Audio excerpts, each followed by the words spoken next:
This is Lisa from Mobile Tech Review, and today we're going to look at the latest iPad, the iPad Air, a 10-inch tablet or 9.7-inch that's actually gotten a lot smaller and lighter. Witness the fact I can hold it with one hand. We're going to look at it now. So this is Apple's latest generation iPad, the 5th generation iPad, though it's not called the iPad 5, it's called the iPad Air.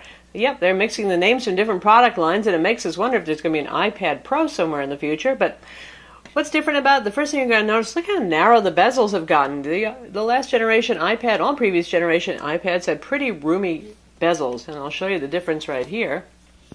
Here's the iPad with Retina display. Look at the size of the bezel there, right? Compare it to this. Design language is obviously a lot like the iPad mini, and that carries around to the back of the product too. Take a look. We've got the space gray model here. It's also available in silver with a white front. Again, it looks a lot like the iPad mini, and that's a good thing because this is a more svelte, modern design, and you can see how thin it's gotten too. Right here we have our stereo speakers, the lightning port at the bottom. iPad Apple doesn't mess with that too much. We have our volume controls right here. Slider over here can either handle screen rotation, lock, or silent mode if you want to use it for that, and the power button is up top. 3.5mm combo audio jack up top here. Camera on the back, 5 megapixel improved camera. And we have a front camera as well above the display. Now look at the difference in thickness. You can see it here, and footprint. It's gotten even thinner. And notice how it's smaller too, since the bezels have been reduced. In this direction right here, it's obviously smaller as well. And it only weighs 1 pound. The old one was almost 1.5 pounds, making it a heavy 10-inch tablet. And it really was starting to feel like a burden compared to all the Android tablets on the market that were getting lighter and lighter. So we're really glad to see Apple once again reset the register, so to speak, and bring us a 1 pound 10-inch tablet. And that doesn't mean that they cut back on quality either. You still have the lovely glass in the front, the metal on the back. High-class looking product. That much easier to hold and handle and enjoy. So you're reading a book, you're not going to be like, God, this is getting heavy. No, not anymore. Tablet's running iOS 7, as you would expect, just like the new iPhone 5S and iPhone 5C, Apple's latest operating system with a more minimalist looking design. No more skeuomorphism, your calendar doesn't look like a paper calendar anymore, and so on. Fast, responsive, has Apple A7 CPU, just like the iPhone 5S, which is an extremely fast CPU. It's a dual-core CPU. You don't always need quad-core, because this one does as well in benchmarks as a lot of competing quad-core. And it has Power VR SGX graphics inside. Very fast on benchmarks, and we'll take a look at Geekbench 3 and see what it says. And there's our result, which is putting it at the top of the heap among all tablets that you can run Geekbench on, which means Android tablets right now and iOS tablets, and this is a little bit faster even than the iPhone 5S, which is not surprising because the tablets usually are. They have a little more room for thermal dissipation, so they can be run a little bit faster without the product getting too hot.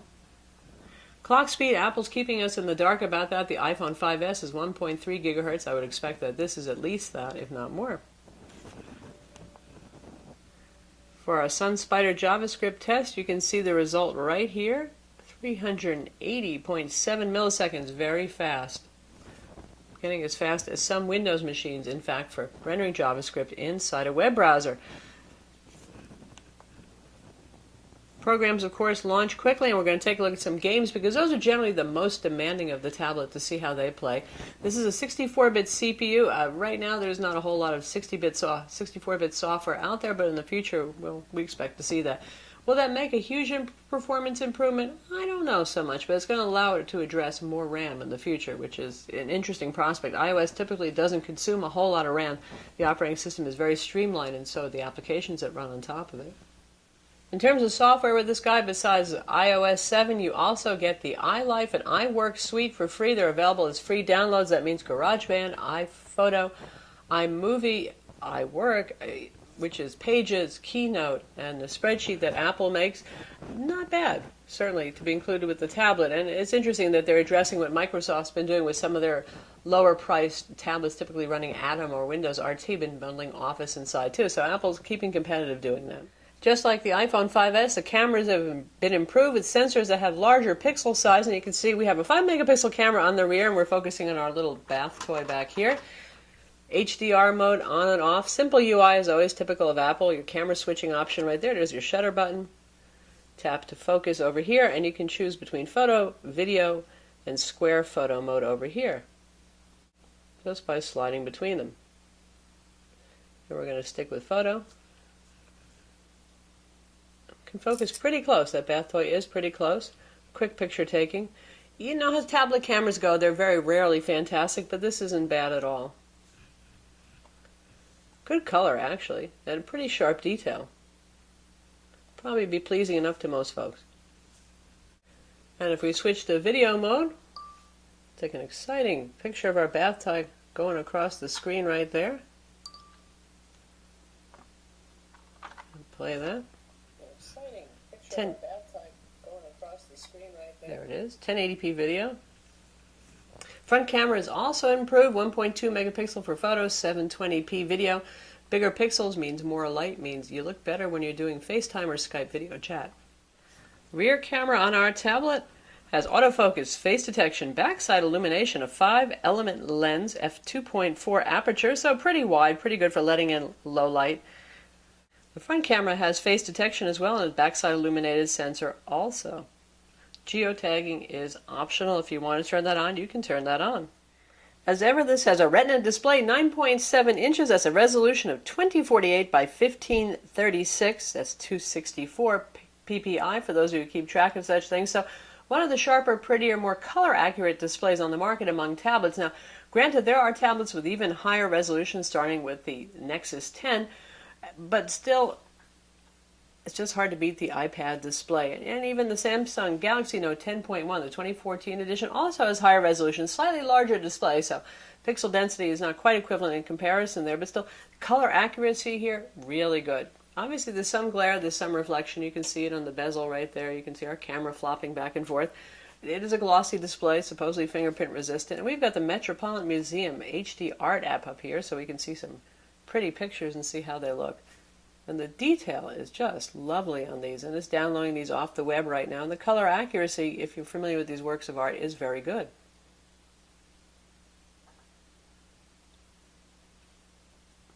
You can see pointillism real up close by zooming in here. It's just a lovely, lovely display as ever. Something that you would expect from an iPad, and you're getting it here.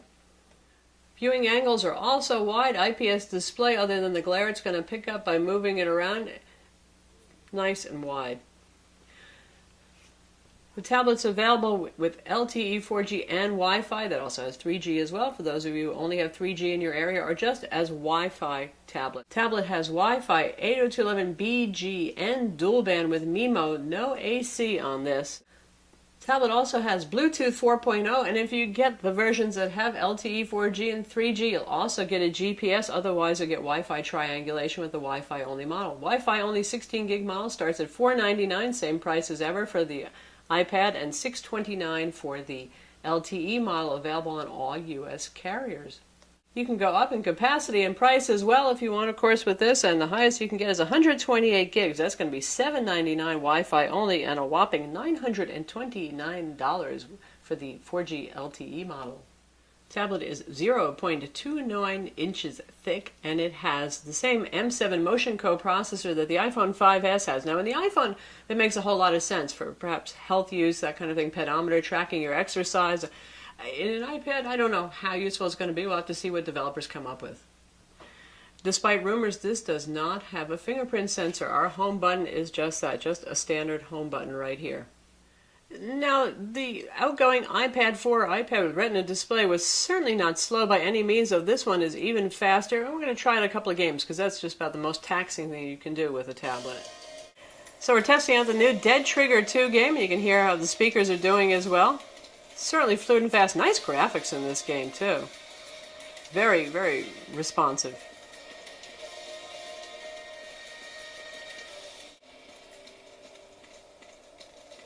Hey, repair that barricade and I'll let you in.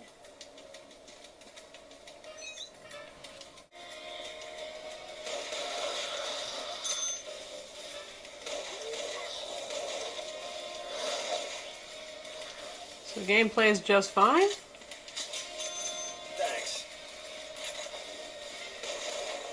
And Dead Trigger 2 has shooting for dummies here. You just face the right direction and it shoots for you now.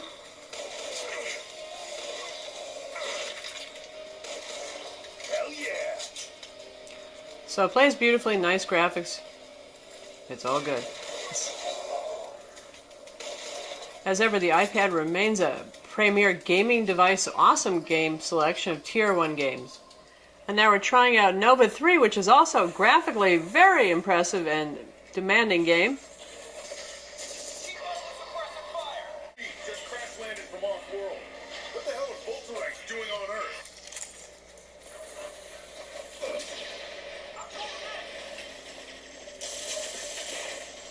Plays beautifully, very smooth.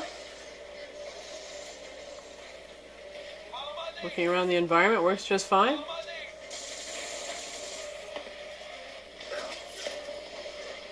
Excellent experience.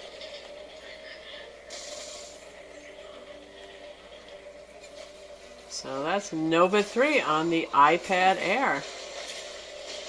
As ever, one of the selling points for the iPad is the app selection, particularly applications that have been optimized for the tablet here. You even have Amazon Instant Video for your Prime members and non-Prime members. Oddly, something that's still lacking from Android tablets. Don't know why Amazon doesn't want to do that.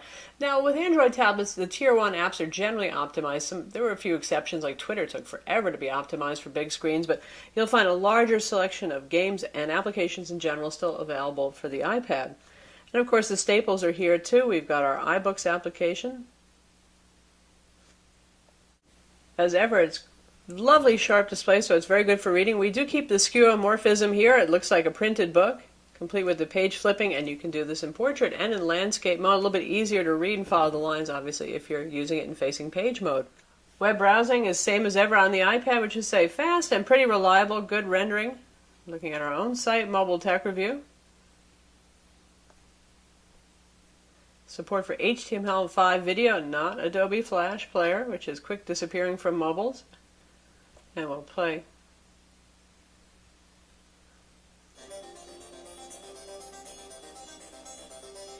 Video for you here of the 13-inch MacBook Pro. This is Lisa from Mobile Tech Review, and today we're going to look at what's going to be one of the hotter notebooks probably for the year. This is the late 2013 edition Mac. So as ever, you get the idea. Really, this has all the features of the iPad with Retina display, the iPad 4. It's just in a thinner and lighter package. We won't go over every feature because pretty much you're looking at the same solid stuff that the last iPad had, just more compelling in a lighter package. Again, better for competing with Android tablets that have been getting thinner and lighter. Interestingly, though this got almost a half a pound lighter and much thinner, battery life hasn't suffered. Apple claims that's because the A7 CPU is so power efficient, and goodness only knows, but it's got a 32.4 watt hour rechargeable lithium ion inside, obviously sealed inside, and they claim it's good for the same 10 hours as the outgoing iPad. And so far in our tests, that has been true. That's with Wi-Fi on and active and in a mix of use, including some video streaming, HD playback, using it for iWork, doing email, surfing the web, playing some music, a mix of use. Very good battery life given the size and weight of the product. So that's the iPad Air. It's available now. Same pricing as all the previous generation iPads were when they first came out, and definitely Apple's best iPad later. That's easy to say, but this time they really did what the doctor ordered. How are you going to make a tablet better these days? Take it from being a little chunky, monkey, heavy tablet and make it the thinnest, lightest tablet on the market. I'm Lisa from Mobile Tech Review. Be sure to visit our website for the full written review, and don't forget to subscribe to our YouTube channel.